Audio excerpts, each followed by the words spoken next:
Ce temps-là va nous manquer. Maintenant tout a changé.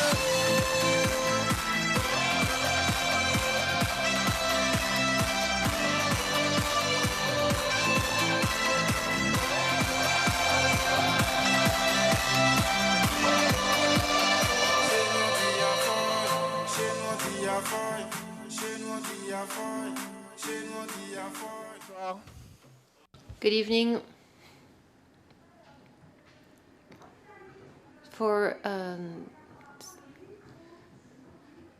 So journalists are invited to use a mic if they have questions to ask.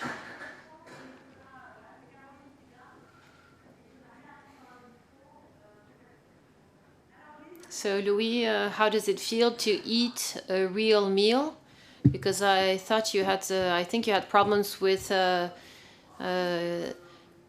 heating your meals. The person who cooked this piece of beef I would like to meet because it was really good. It's a big pleasure to have this great meal offered to you. It was great 4 years ago and it's still wonderful with a nice bottle of red wine. It's great. So yes, apparently you had some problems with the petrol on board to heat the food, so I couldn't, over the last 15 days, I could not warm up the few meals that I had left. So I had some tin cans and rice that enabled me to make a mixed salad, but I don't, since I don't have a water maker anymore for the last month, it was difficult to cook anything. So I was really short with food, and I drank the last centiliters of fresh water that was rainwater from the doldrums at 4 o'clock today. It was really time that I got in. Yes, indeed. So Louis, it was a crazy race. We were all stunned by your willpower, your tenacity, despite all these worries, and a very nice second place and maybe a podium.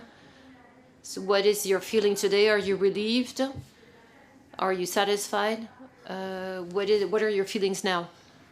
I'm really proud, very, very proud to have brought this beautiful yellow boat back to the port in Les Sables for the second time in a row. I'm a little bit disappointed because I would have liked to do better than Armel and to bring it to the first place in less time, but I'm bringing it to the second place in more time. But despite the joke, it's a great result. It's something that is like the achievement of a dream. We had prepared as much as we could with the experience that we have, and we were not expected to reach the podium at the start. So it's a nice demonstration of teamwork, because in the end I'm crossing second. Maybe I will be on the podium because unfortunately for what happened to Boris, I'm waiting for more information about this. So it shows that you have to hold on until the end, because even a few hours before the finish, it's not completely the end. You came back with a Bureau Vallée 2 boat. What is the state of your boat? Is it damaged or what? My sponsor is in the room, so yes, it's perfect. The boat is doing very well. The decoration is fine. It has not changed at all. Yes, no, it's actually completely ruined. It's damaged. I'm really sorry for the sponsor. It's true that I really took out of it the maximum. And it's often like this in sailing. When you have one problem, it entails other problems. From one incident can lead to an accident, and it was the case. There was a bit of fixing along the whole descent of the Atlantic, and this autopilot that didn't want to work anymore. In the ocean, Indian Ocean, I was very south at the time with complicated situation with a lot of sail area. So it's about the time when Kevin had the accident. So we were going about 30 knots in very big swell. And I think he was a little bit norther than I was. But in these conditions, not having an autopilot becomes a dangerous object. So it was the case. And there's something with the design. There are two autopilots, but they're on the same network. So if it's one element of the network that doesn't work anymore, it's not serious because there's a spare one. But if it's one element in the network that disturbs the network, then in this case, the second autopilot doesn't work either. And that's a real design sub-issue. And it entailed breakage on the sails, on the mast traveler. And so even when the autopilot started working again, I already had a lot of damage that was questioning the next phase of the Indian Ocean. You were second behind Charlie Dalin. When you started having problems, did that boost you to try to continue because you were so determined? Yes, I could tell that I was going to overtake him too easily, so I need to get some handicap in this. So that's why I did all this. Actually, all this is quite unreal, because to be able to resume the race, to repair and resume the race was already quite unlikely. I was almost about to retire, and thank you to people who convinced me not to do it, my wife, my kids, my friends, my partners, with all your good words without putting any pressure. It made me continue, and to be able to come back and cross the line just a few hours after Charlie, it's completely unreal. I'm sure it was not easy for him either. I think he also had problems with foil and probably other issues. We've all had some. But it's true that all these difficulties generate pleasure and a satisfaction that is even more intense. The pit stop at Macquarie Island was a huge moment. We could tell it was a huge victory for you. Can you tell us about this moment? Because I think it stays as something that will mark this Vendée Globe. Well, actually, it's the Vendée Globe is a little bit like when you're watching an airplane that's going 1,000 kilometers an hour in a blue sky. You don't realize that it's going fast. You don't realize that it's going far. If you go around the world without seeing the land, you don't really realize that you're going around the world. When you go around the world and you go and touch and get close to land that is very remote like this, you realize it. It was not a moment of the race, it was a moment of adventure. It was a journey to the end of the world, to approach this island. It was a whole adventure because there's a scientific base that is completely autonomous and that lives isolated and that wants no tourism at all. So we got in contact with these people. We were in touch with them, and we experienced something different thanks to this pit stop on the island. I say we because there was a relay with the team. It was crazy because I had this traveler's curiosity to see and to touch the rock, and I didn't think I would be able to repair. I was thinking it was worth it to go see at that time, and it was very exciting. So we established a specific pedagogical file for the kids in the schools in France, and we shared this, and we had wonderful feedback. The children wanted me to send pictures of penguins. So it was something else. It wasn't the race anymore. It wasn't the Vendée Globe. It was an adventure, and it felt good, and it motivated me to repair. And it was amazing, this rock in the middle of the map, and with very low clouds. And suddenly, as we were approaching, we finally saw some black land coming out of the fog at the last minute. And at that moment, you tell yourself that you're at the end, at the bottom of the world. The scientific base, a woman on the VHF took contact with me to welcome me on Macquarie, and there was a little light lit up. It was just before dusk. And I was telling myself that about 10 meters from there was life. So that was the nice aspect. And the rest, for the rest, I spent 12 or 15 hours there, stopped there. And after, it was really difficult because I wanted to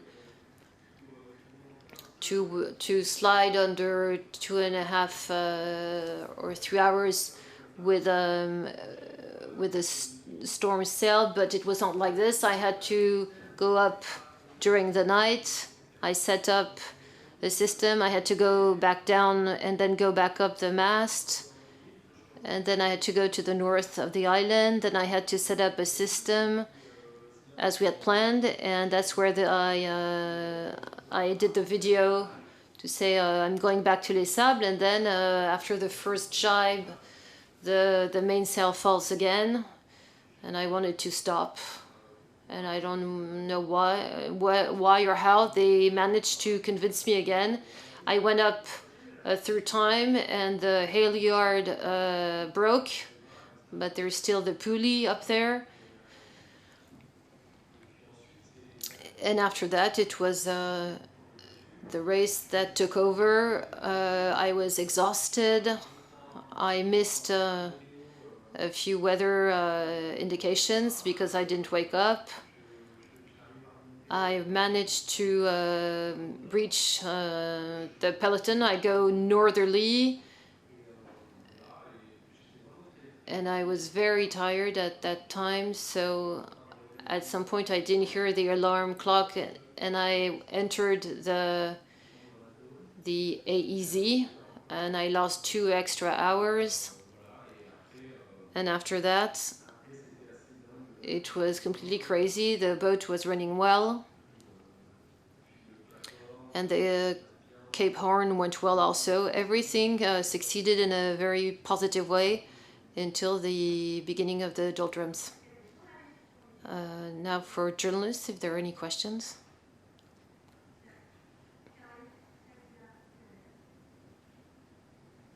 So a question from a journalist. So hello, Louis. At some point, to be more pragmatic, at some point you were the leader at the equator, and at that time the routings showed you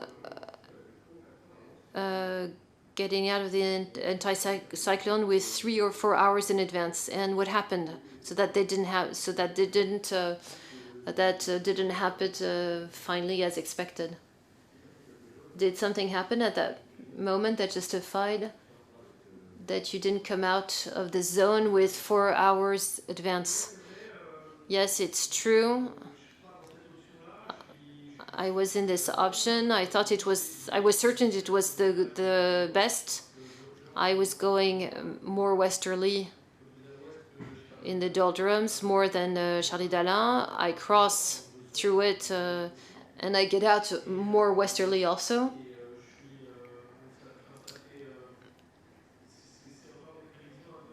And it's still long-term predictions, but it had been already several days that the meteorologists were talking about this anticyclone that was not moving, and I thought it was not a good thing to get closer, and so I went more westerly. And actually, when I got out of the doldrums, I was reaching.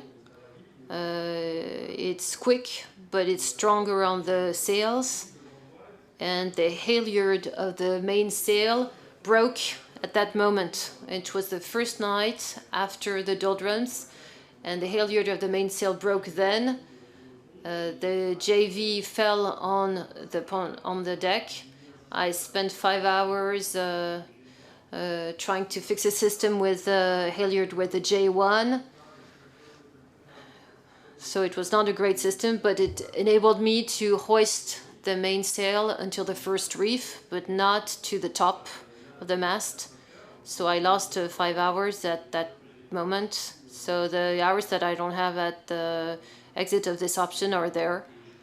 And then I lost 2 hours again because the system I had put up holds, but it's another rope along the mast that broke again, and I lowered the sail again, and I lost 2 hours again. So that's why I did not get out of the doldrums as cleanly as I should have. But I think I managed quite well because I was still in contact despite these 7 hours fixing the boat. And despite a problem with the energy, with the engine, because I have only one hydro generator because of a fire in the mast. Everything that goes through the mast broke. The aerials, the anemometers, the antennas, the AIS, everything was broken, was damaged.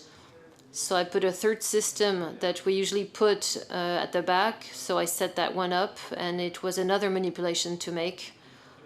So more globally speaking, all my maneuvers were very long because nothing was running normally. Everything was long. I had to change the keel by pumping manually. So normally you only lose about 10 or 15 lengths. I was losing 100. So it generates other choices of navigation that you would make in a different situation. You were saying earlier that you have taken everything that you could from the boat. Do you have the feeling of having taken risks with the boat?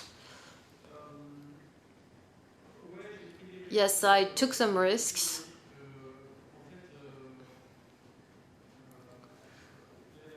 Actually,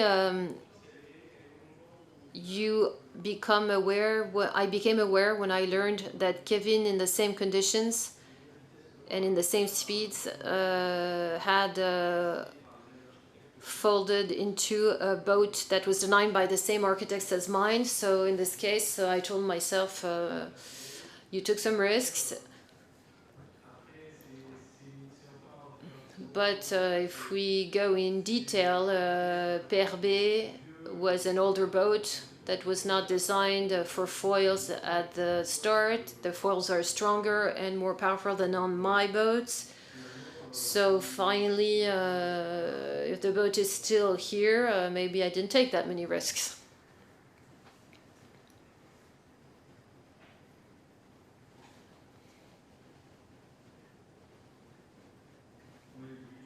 So Louis, your team told me before you went around in St. Helen and took the risk of going fully south, that your team felt that you were confident. Is confident, self-confidence, a good summary of your race? Yes, I think mostly I felt really free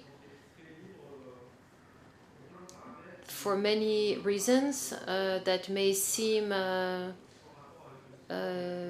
not in connection with the sport directly, but that are essential in the preparation, mentally speaking, of a sailor going around the world. So in my case, free of having no pressure for a result, free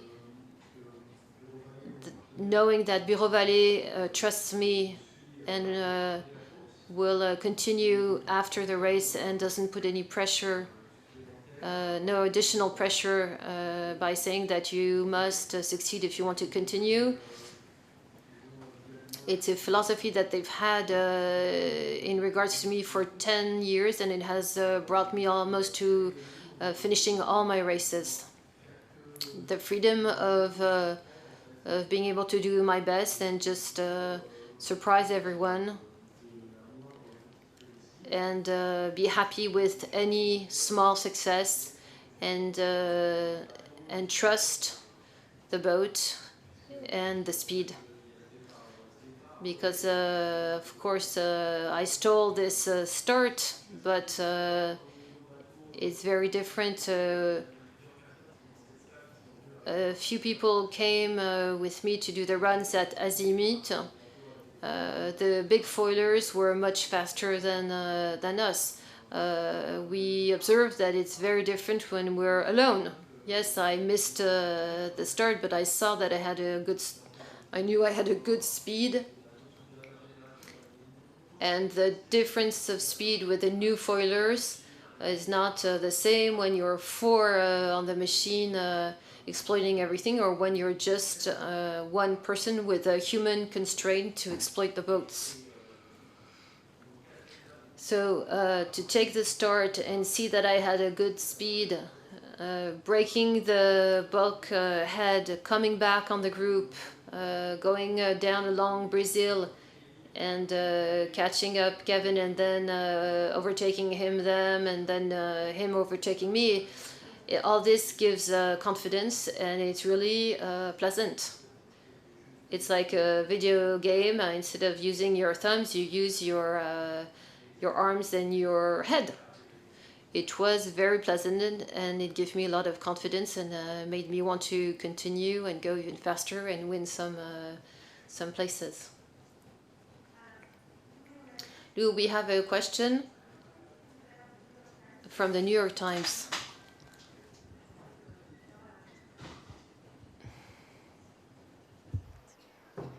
C'est traduit On t'a pas dit que directement. j'étais bilingue, non? Si, si, mais bon.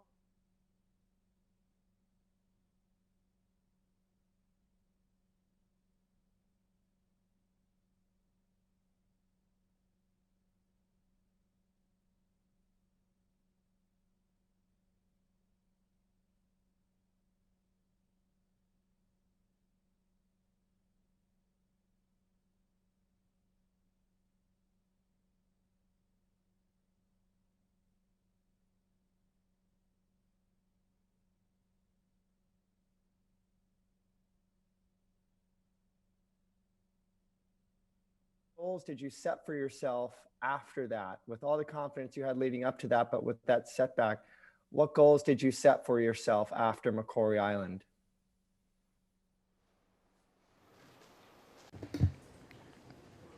Okay, thank you for this question. Je peux répondre en français. Thanks for this question. The strategy was the step-by-step strategy. The skipper that was before me, in front of me, was Maxime Sorel at the time. He is from Saint-Malo, and it was a good objective not to stay the last Malouin in the race.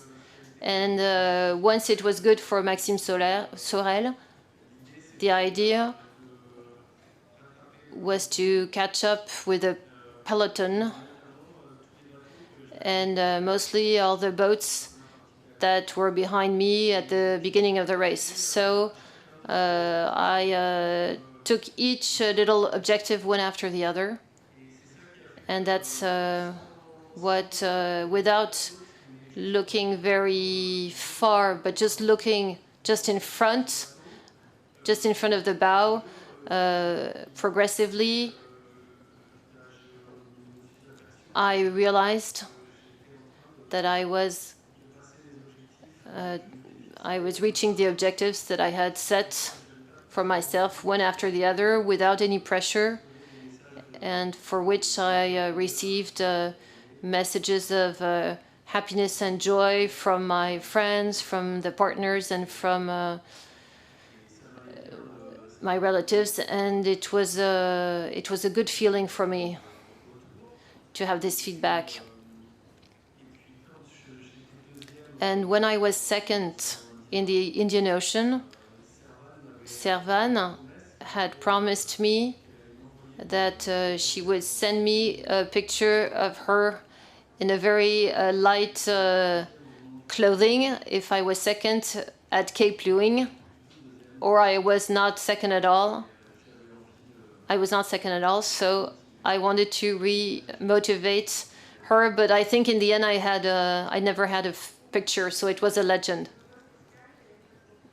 So the journalist apparently is laughing, smiling. Is there another question?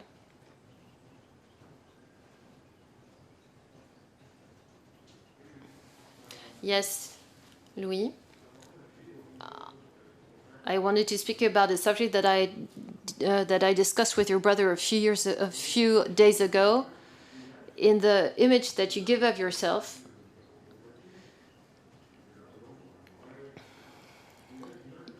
you have the image of a kind of an amateur skipper, not too much prepared. And I spoke with your brother, and he said this is completely wrong. Louis is a machine. So are you a machine? Yes. There were several elements about this. I can't reproach the skippers who say this because when you don't see much, you end up ignoring and not being interested. It's not because they don't see it that they ignore that things are happening in Saint-Malo, and it's been 10 years that we've been working in Saint-Malo non-stop with a land team and trying to set up different things along with the trust, our partners' trust. And I think I've been preparing this Vendée Globe for the last 10 years. I think I was one of the sailors, the skippers, who was the best prepared on this lineup.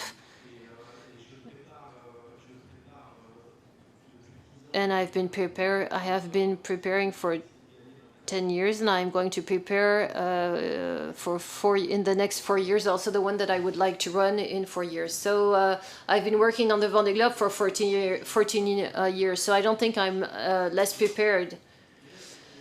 But it's true that we have less possibilities of contacts for the speed test, etc., because we're in Saint-Malo. But it's true. It would be better to be able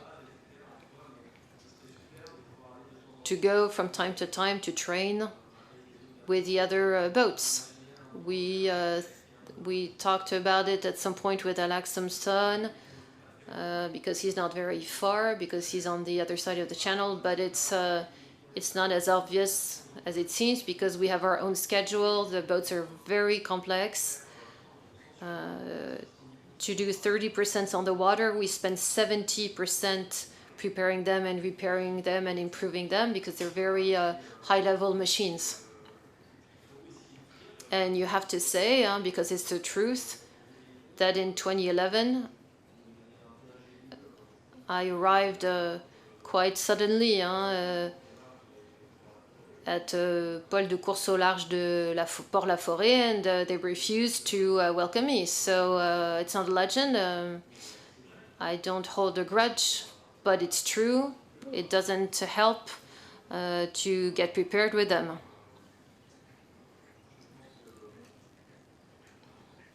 Now, I think that more we progress in the project, the more we will have possibilities to increase and develop the team and to prepare faster and to participate in more races.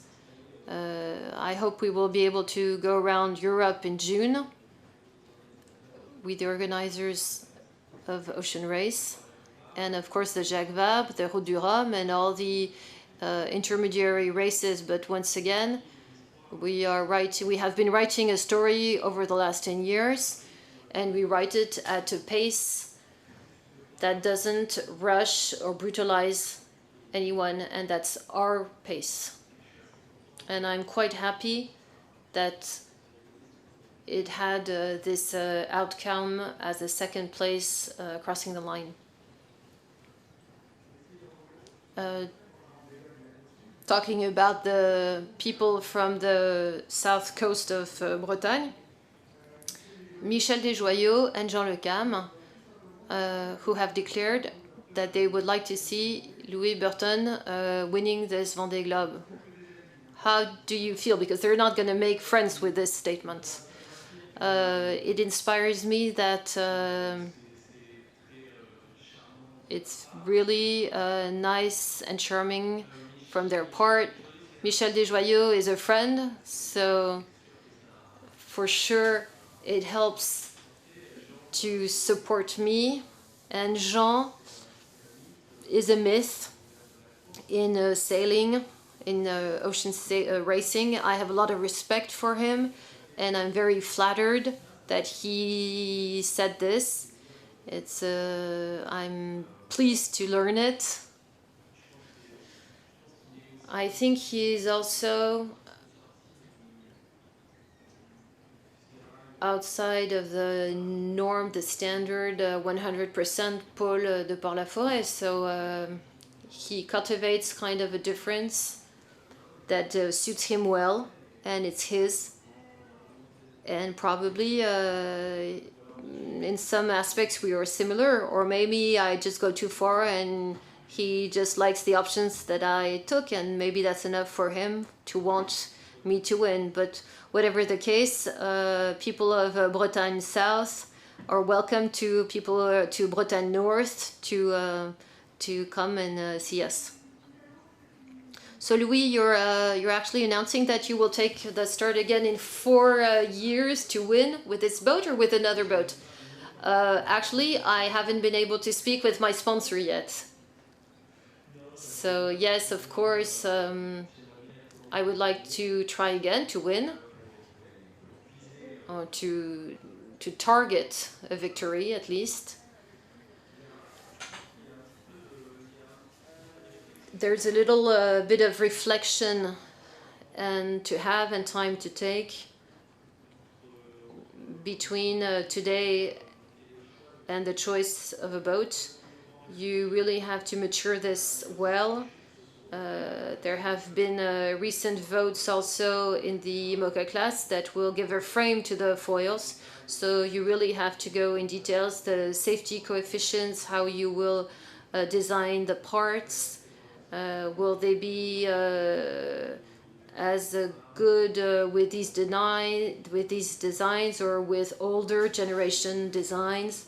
So I think it's early to pronounce myself. I think you also have to do it depending on your means. And the Vendée Globe has a magic to itself, is that it can show surprises, and probably in 4 years the boat which will win will probably will be a new one, because it's usually the rule. but there will probably be nice things to do to make with older boats that have performed well.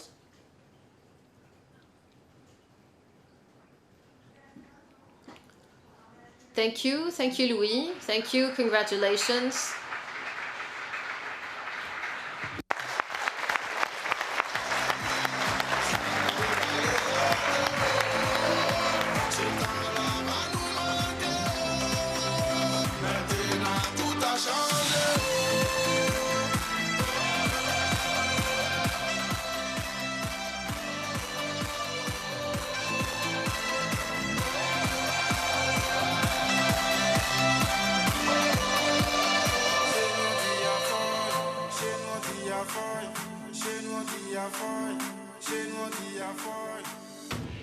Vivons ensemble dans l'amour et la paix, car la liberté n'a jamais